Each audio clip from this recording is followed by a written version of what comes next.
Hello my YouTube beauties, welcome back to my channel. Today we're going to be talking about products that disappointed me. These are products that I had higher hopes than how they delivered. Now some of them are real bad. Some of them I'm like, ugh, get out, I don't want you, ew. And some of them are just like, they could have performed better.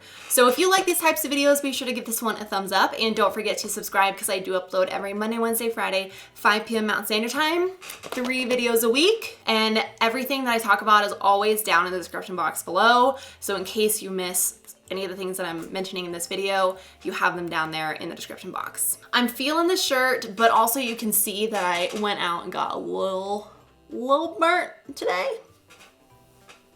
The first product is this. What are you? This is the Flower Beauty Sponge. I am confused. I used this to apply my foundation today, and I do think that it actually did a decent job. But number one, I feel like it takes away product that I've already laid down on my skin. So I can go to like build up a foundation and it just takes the coverage right away. The next thing I don't like about this is the tip. I feel like I cannot blend out my concealer with this product, which is half of the reason why I like the Beauty Blender, because it does blend out underneath my eyes so effortlessly and it like picks up any excess product so my under eyes don't look super cakey. If I can't do that with a sponge, like blend out my foundation and blend out my concealer, I don't care for it. And then the third reason why I don't like this is because it's so hard. I'm confused. Like I've seen so many people love this sponge, and to me this is so not a dupe for the Beauty Blender. It almost hurts when you use this.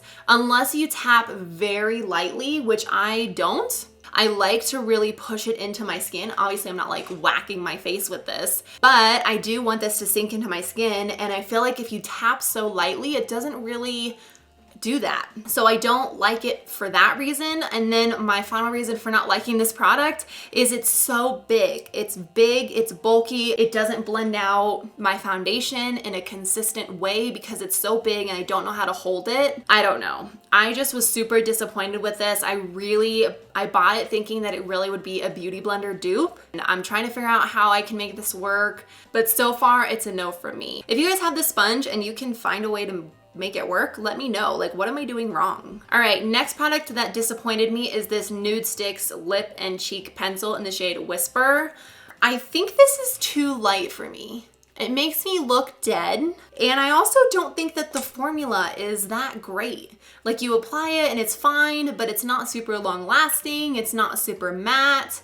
It just is okay. And I think part of that is because it's a lip and a cheek pencil. So it's meant to be able to work on both and not just your lips. I also don't like that in order to sharpen it, you have to use a pencil sharpener. And there's nothing special about the formula in my opinion. I also don't understand, I've never used it as a cheek product, but I don't understand how this tiny of a pencil can work as a cheek product. Like, do you just like draw it on and then you blend it out with a Beauty Blender? I don't even know. So yeah, this was disappointing, and I also feel like I'm confused at the functionality of it. Next product is the Kane & Austin Prime and Protect Mattifying Primer. I was disappointed with this because it only comes in one shade and it's severely dark. I haven't used this in so long because I can't even pull it off anymore. That is the shade right there on the back of my hand. Now, it's dark and I'm tan. See that? My arm is tan, so this would be way, way, way too dark for me when I was like my normal color. I didn't think that anything about this formula was particularly amazing or impressive. I would have much preferred the Dr. Jart Pores No More primer. That is an amazing and so worth the price primer for me. And it just is it has a little lighter tint that I can make it work with my fair skin. I cannot make this work with my fair skin, which is like 90% of the year. And I don't feel like it made me super matte. Like throughout the day, I still got the same amount of oily as if I wouldn't have used a mattifying primer. My brain doesn't justify the price with all of the barriers that I have with this product.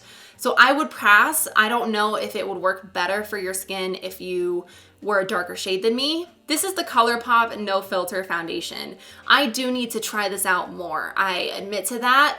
I have only used it a few times, but when I did use it, I was not super impressed. I don't feel like this is a foundation that can work for oily skin. I remember when I did a wear test on this, it was so greasy and heavy and it like pulled apart. It was breaking down on my chin.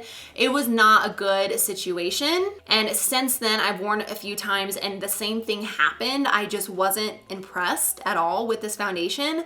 I don't feel like it's anything amazing. I really do like the packaging. I think the bottle is super cute. It kind of reminds me of skincare, but for me and my skin, I don't think that this works. And I want to continue to try and use it with different products. Maybe a more mattifying primer and then a more mattifying powder on top might help. This powder is the Maybelline SuperStay Full Coverage Powder. I haven't used this in a long time because this has come into my life, but this is what this looks like. Here's what I think. I think that as an under eye setting powder, it's fine. I think as an all over face powder, it's not fine. This makes me look very cakey. It's very heavy on the skin. I crease really, really fast with it. And I feel like at the end of the day, my skin just looks bleh. It does not look good. It's not flattering on my skin by the end of the day. I do think it does a good job when you apply it underneath your eyes and like just to set your concealer, but I wouldn't use this on any of my super oily areas because number one, I feel like it doesn't help my oil, and also it just looks really heavy at the end of the day. This is a product that I haven't used in a long time. I got a text on my Apple Watch. I haven't used this in so long because it's so stupid. It's horrible. This is the Benefit They're Real Push-Up Liner. I don't understand this product. So this is the tip. It looks like this is like a felt tip or something. No, this is rubber, okay? It's rubber and it's already got this little sharp line in it. What you do is you twist and then the product comes up through a hole in this little thing, and that's how you apply it, which doesn't make sense to me because number one, when you push up the product, it kind of like you can't control as much as I would like the amount of product that comes out. So even when you go to do a wing with this may be a very sharp and defined rubber thing, but it doesn't help you create a fine line when a lot of product comes out. And it's also just weird. I could be in the middle of doing a wing and I have to stop and like redo this thing and get the right amount of product. Like that's what it looks like on the back of my hand. It's fine, it's black. As I'm wiping it on my hand, it even has little blobs that are coming off of like extra product that's coming out and sticking onto the line. Overall, this product is just not consistent and it's not a reliable way, in my opinion, to do your winged liner when you can't control how much product comes out necessarily. And even when you have a small amount of product that comes out, you still get extra little blobs of product that sticks to the line. I just found it really hard to do my winged liner with this, or even just liner in general. I found it really tough. I would much prefer going in with my Physicians Formula Eye Booster. Next is the ColourPop liners. Now, I loved everything about these. I love the shade range. I think it's super creative. I really like that they are squeeze, so you don't have to sharpen them with a pencil sharpener or anything. What? Trash. That's another thing I remember. Okay, I just pulled this out and the liner fell out of this tube into the cap.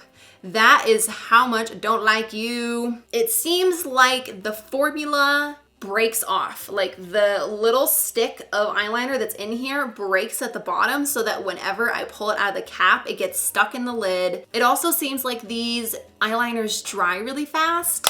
They dry out. Especially this black one just dries out so fast. It's not very pigmented anymore. I do really like the price of these, but with how much of a hassle they were with breaking off so easily, getting stuck in the lid, and then they just dried out in general, I would say find a different eyeliner that's affordable. They have plenty at the drugstore that are good. This is the Dose of Colors Eyedeal Duo in Maroon. This is a loose pigment and primer. I think the idea of this is super cool. I was disappointed with the effect that I got. So it looks like this. Number one, the packaging is insanely bulky. It's just so large. So you open this up, this is the top. So it's like very glossy. This is a primer that you apply to your lid to get the loose pigment to stay on your lid. I do like that they are the same color. I feel like that helps make the pigment really pigmented or opaque. I just never use this. I never use it. It's not convenient to use.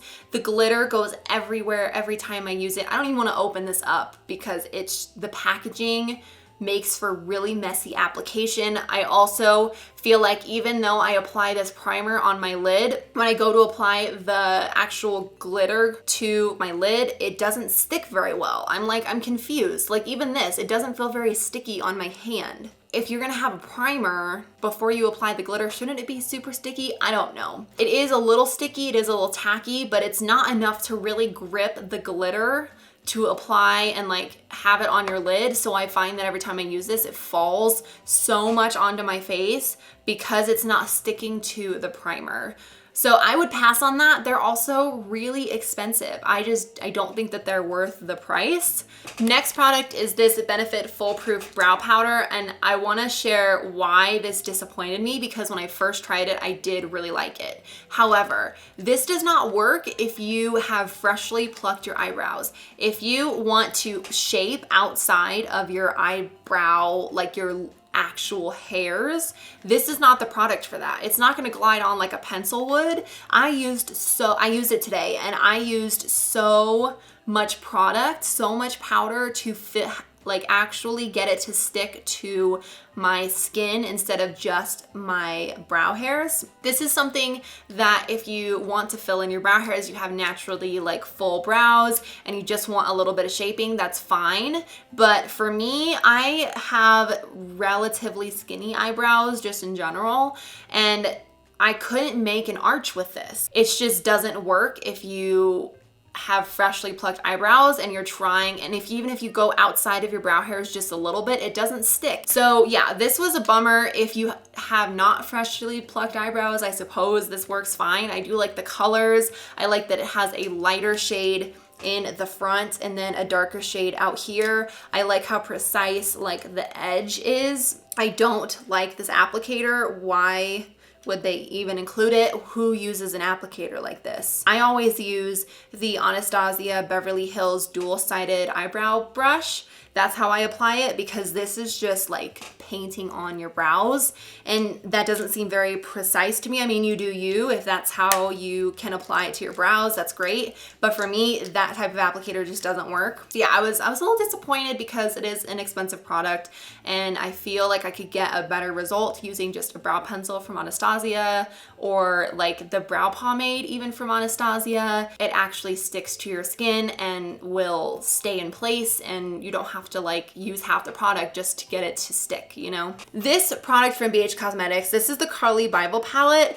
and this only disappointed me a little bit. I do think that the formula is actually really good. I just was disappointed with the lack of mattes, the lack of dark mattes in this palette, and also the lack of variation in the colors. To me, this all looks like the same color, just a little lighter or a little darker. I don't know. I feel like these highlights down here are really good. They are pretty pigmented, and I guess you can use them as a lid shade if you wanted.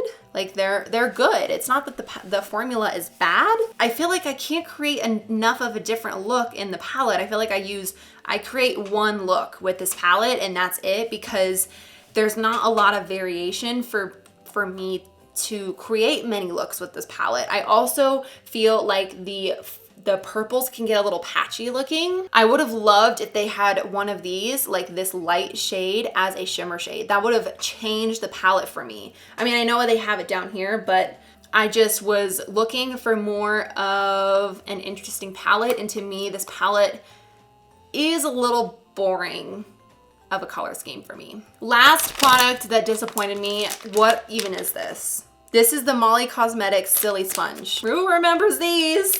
Yeah. This is what they look like. They look like bra inserts, people.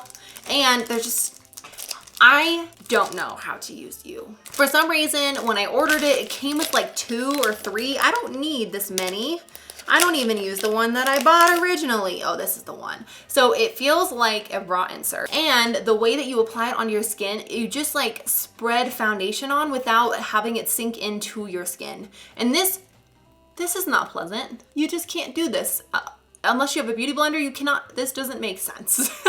You use this to like slide your foundation on your face. It is a good idea to make your foundation go farther. I get that. But at the end result, like you still have to use a beauty blender to have it sink into your skin and look nice. It just doesn't look nice when you just apply it using this product. And when you just swipe it around your face, it just doesn't look nice. It doesn't look finished. It feels like there's a bunch of streaks on your face. It is actually a little bit more difficult to me to use than a beauty blender. I'd rather just go that route. And it was cheap. I still don't think it was worth it. It just seems like a gimmick to me. And I feel like in a year from now, in 6 months from now, no one's gonna talk about this Silisponge thing. And really, when you think about it, it is a silly sponge. I think it's supposed to be Silisponge. All right, you guys, there you have it. Those are all the products that disappointed me in one way or another. I'd be curious to see what some of products that you've tried out that disappointed you. I would love to like, I don't know, just hear rant to me, all the products that disappointed you. I'd love to know down in the comments. I hope you guys had a great day. Thank you guys so much for watching. I love you all so much, and I'll see you guys in my next video. Bye.